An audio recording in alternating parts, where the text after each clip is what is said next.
Takwa akan subuh benda yang bersangkutan dengan iman. Nafsu akan bercampur. Nafsu akan menentang apa-apa ajaran, apa-apa ajakan takwa. Takwa kata, jomlah pergi masjid tarawih. Nafsu kata, pergi buat apa? Duduk di rumah lagi bagus.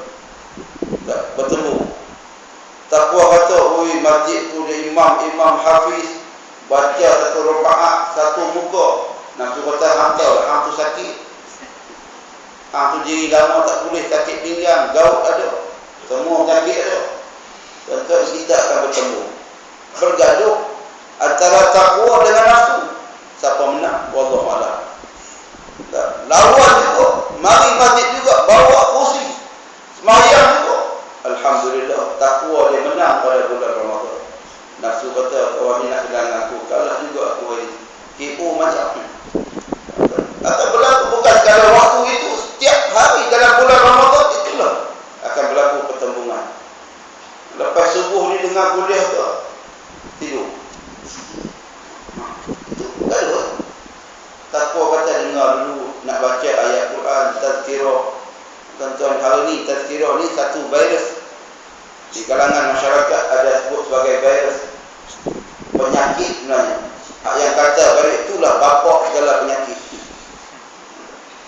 Apa makna tazkirah? Tazkirah ni bukan sekadar ceramah. Tazkirah ada pada kita semua. Diri kita juga tazkirah. Environment sekitar kita juga tazkirah kepada kita.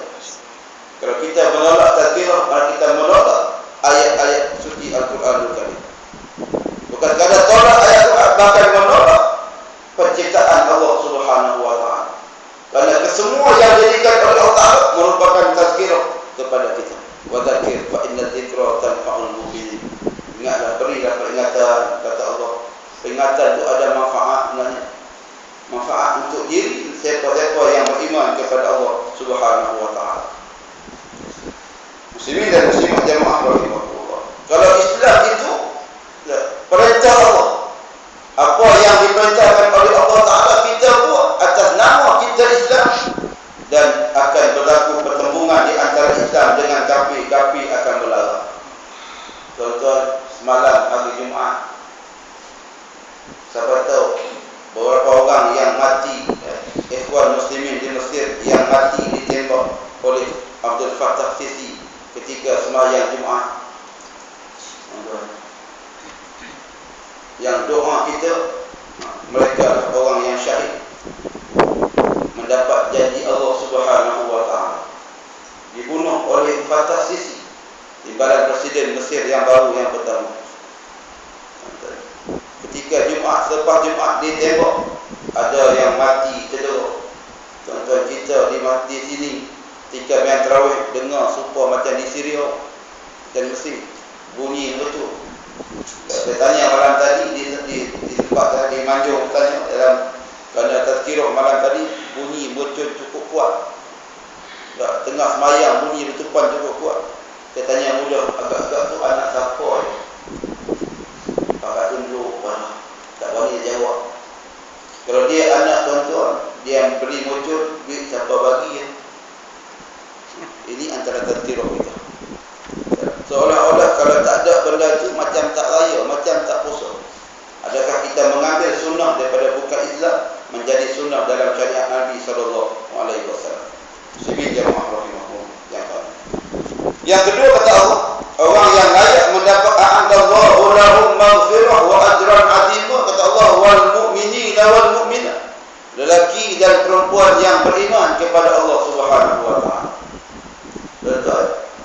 Untuk menjadi mukmin dia mesti muslim. Muslim tidak semestinya mukmin.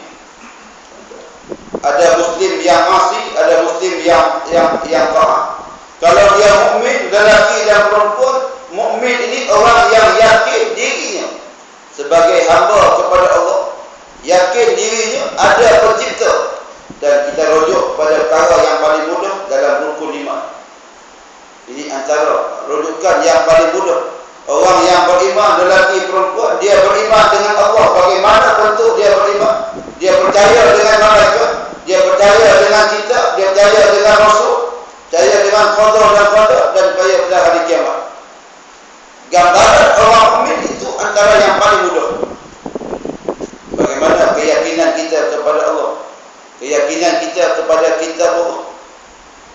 Dan malam ke-17 Ramadan, hari nuzul Al-Quran, hari yang disebut sebagai hari bersejarah, peristiwa turunnya Al-Quran daripada Lauh Mahfuz ke Baitul Izzah secara sekaligus pada malam 17 Ramadan. Walaupun ada khilaf, ada ulama menyatakan tarikh lain, tapi kita mengambil tetapan bahawa 17 Ramadan adalah antara yang paling ijma' ulama turunnya Al-Quran Karim daripada Lauh Mahfuz ke Baitul Izzah. Bagaimana penghayatan umat Islam kepada peristiwa nuzul Al-Quran? Adakah sekadar disambut dengan cuti? Dan Quran pun memang kita turun ke hari-hari, turun daripada hari ke bawah hari, baca tak baca Allah Alam. Adakah sekadar itu kita menghayati semangat nuzul Al-Quran? Al-Quran yang ada di depan kita, adakah sekadar nak dibaca, nak ditadarus pada bulan Ramadan, lepas Ramadan berhenti terus? Banyak juga. Inilah antara perkara. Kadang-kadang kita tengok orang baca Quran tadarus, dia baca Quran pada Ramadan semangat dah. Bagus bukan tak bagus. Tapi yang tak bagusnya bila khatam Quran. Bila khatam tanya orang, apa kebutuhan? Apa yang kita dapat? Hak tu yang tanya. Buat apa? Allah Akbar. Khatam Quran masak pulut kuning, telur biji, ikat kat pokok bunga. Kalau gitu Nabi dia buat lama dah. Nabi beli dengan Jibril, hang satu aku satu. Kita khatam Quran. Kerana orang yang baca Quran, khatam Quran ni bila agak? Khatam Quran sebenarnya bila orang baca kat kita, inna lillahi wa inna ilaihi raji'un. Itulah khatam Quran. Bila kita hari disokok, kalau ada khatam Quran, ada kumpulan minta pertukaran dengan masjid, banyak mana nak beli hadiah. Kain apa? Kain pasang. So, try beli hadiah kain kapan ni. Taubat tak masuk berapa ni? 70 orang kita beli kain kapan. Siap dengan apa? Kapu barus. Siap dengan apa? Apa ni? Pendana. Siap bagi package lengkap. Hadiah tadi kain kapan, kapu barus tahun depan kita masuklah. Mana tu? Khatam Quran ni, nak khatam tak khatam. Nabi tak pernah buat majlis khatam Quran dengan Jibril. Allah Allah. Tentang suasana yang kita baca Quran adakah untuk itu semata-mata. Orang yang beriman kepada Allah Subhanahu Wa Taala dalam semua urusan dia akan bertanya kepada Al-Quran, dia akan bertanya kepada hadis Nabi sallallahu alaihi wasallam.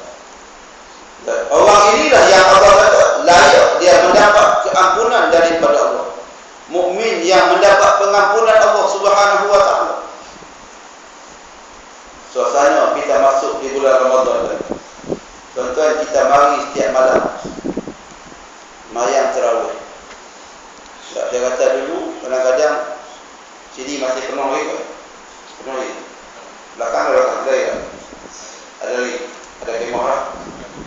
Sampai buat kemah, alhamdulillah. Harap sampai malam terakhir Ramadan. Untuk kita ya. Kita harap itu sampai penghujung Ramadan. Nak menghabiskan tarawih. Tuan-tuan, kita datang ke masjid untuk tarawih, tuan-tuan. Dalam suasana masyarakat, adakah dia datang kerana dia beriman atau datang kerana seronok, kerana meriah? Tuan-tuan, kalau dah mari masjid nak tarawih kerana seronok, kerana meriah, saya buatlah. Tarawih adalah ibadah, bukan meriah. Tarawih adalah ibadah, bukan program yang seronok. Walaupun itulah antara isu yang sedang berlaku dalam masyarakat kita yang jahil. Tuan-tuan, masjid tu bagus sungguh. Dia faham, makmum. Dia baca Al-Hakumut Takasur, Inna A'tayna. Dia baca Wal Asri, Kul Huwallah. Cukup bagus tu imam tu. Pergi masjid lama, ambil imam hafiz. Tak faham Allah apa ni. Tuan-tuan, inilah suasana yang berlaku pada kita. Datang masjid kerana nak seronok. Masjid tu baca cepat, rasa seronok, semayang dengan dia. Tak ingat kalau ingat nak baca cepat. Memang memang cepat-cepat ingat kalau kena nak pulun baca. Doa masa rukuk membaca bunyi apa benda wallahu alam. Subhana rabbiyal azim wa bihamdih. Tuan-tuan, kalau baca cepat bunyi apa? Tak tahu bunyi apa. Yang tidak lalu, tuan-tuan, kadang-kadang tangan tak turun, kepala sampai bawah. Tangan tak berhenti lagi. Allah, itulah suasana kita mari tarawih. Sama ada nak buat berapa rakaat terlambat tuan. Tak ada masalah. Yang penting kita buat sebagai satu ibadah, bukan sebagai benda pesta untuk kita seronok semata-mata. Jadi antara perkara yang disuruh oleh Nabi SAW untuk memahami tuntutan orang mukmin, lelaki dan perempuan. Bagaimana suasana jadual dia sehari di bulan Ramadan ini? Adakah dia nak menambahkan darjah ketakwaan dia, nak menambahkan mutu keimanan dia, ataupun sebaliknya? Kerana musuh orang mukmin ialah orang yang syirik, menyemutukan Allah Subhanahu wa taala. Orang mukmin dia dengar suara azan, dia menggeletar. Dengar baca Quran, rasa syukur hati ni Allah Taala. Orang syirik tuan-tuan dengar suara azan, Allah bising kalau. Dengar baca Quran, Allah akbar, ubat ngantuk, ubat tidur yang paling mujarab. Nak sebut tuan bagaimana Imam Syafi'i menghabiskan Al-Quran satu hari 2 kali khatam. Boleh tak kita tu? Boleh baca? Tuan-tuan pernah jumpa? Jangan geleng kepala, cuba dulu. Cuba boleh tak boleh? Saya cuba dah, memang tak boleh. Saya maksud tak boleh. Saya cuba hari pertama Ramadan jadi imam masjid sana. Lepas subuh tu, duduk semangat. Aku nak try, nak ikut Imam Syafi'i. Orang pencet. Kalau dia apa pencet? Tak, dia mana? Boleh baca? 2 kali boleh? 30 Allah. Hak tu bukan 3 kali khatam, 40 kali khatam. Tak apa. Nabi kata dia faham hadis bagus tu. Cikgu ni bagus, dia faham. Dia cikgu tinggi, martabat dia makam tinggi. Nabi kata siapa-siapa baca Allah 3 kali sama dengan sekali khatam Quran. Dia pegang hak tu. Lagi senang. Shortcut. Tuan-tuan, saya cuba nak buat. Macam mana Imam Syafi'i baca Quran sehari 2 kali khatam. Tuan-tuan, semangat. Lepas subuh, dia kira-kira. Sembang dengan Imam Hafiz tu, dia tak kira-kira, dia buat kalkulit kat saya. Dia tahu Ustaz kena habiskan sebelum zuhur sekurang-kurangnya 15 ribu. Dengar tu, terdiak. Lepas zuhur sampai maghrib, kena habis lagi 15 ribu. Lepas tarawih, kena habiskan sekali khatam sampai tidur, sampai bangun sahur. Oh, kata boleh. Ya Allah, boleh. Kita membaca tuan-tuan. Baca hari pertama tuan. Oh, semangat, Masya Allah. Baca berhenti dan habis 15 itu hari pertama. Tak tu pun. Lepas tu baca lagi. Duduk nyanda kat tiang, baca tuan. Lepas kena bagi headphone, pasang kipas ni lagi. Lepas tu macam mana? Tidur. Saya semangat baca tuan. Baca duduk sampai 17, 18. Mata kejap dekat, kejap jauh, kejap dekat, kejap jauh. Lain kali kata Quran, aku minta maaf ya Allah. Sebut Quran, aku minta maaf, aku tak boleh utang. Lain kali Quran tak tepi, kepala pun tak tepi. Dah Ustaz bangun nasar. Jannah. Hari pertama ada gara ada. Bagaimana amalan Imam Syafi'i? Allah Ta'ala matikan umur dia ketika umur 54 tahun. Cikgu apa? Sama 66 lebih kan orang patut mati dia. Tak terkejut. Muslimin dan muslimat yang maaf kita duduk itu. Quran Allah Akbar. Nak baca Ustaz. Kita tak bayangkan lagi Nabi semayang tarawih, malam pertama tarawih Nabi buat di masjid 1 rakaat, Nabi buat 8, 1 rakaat. Dia baca 3 juzuk. 3 juzuk Baqarah tu selesai 1 rakaat. Cuba try buat tengok. So Abah Tina muka depan. Kaki repot apa ni? Repot tu tak daftar, repot tu menyusahkan orang.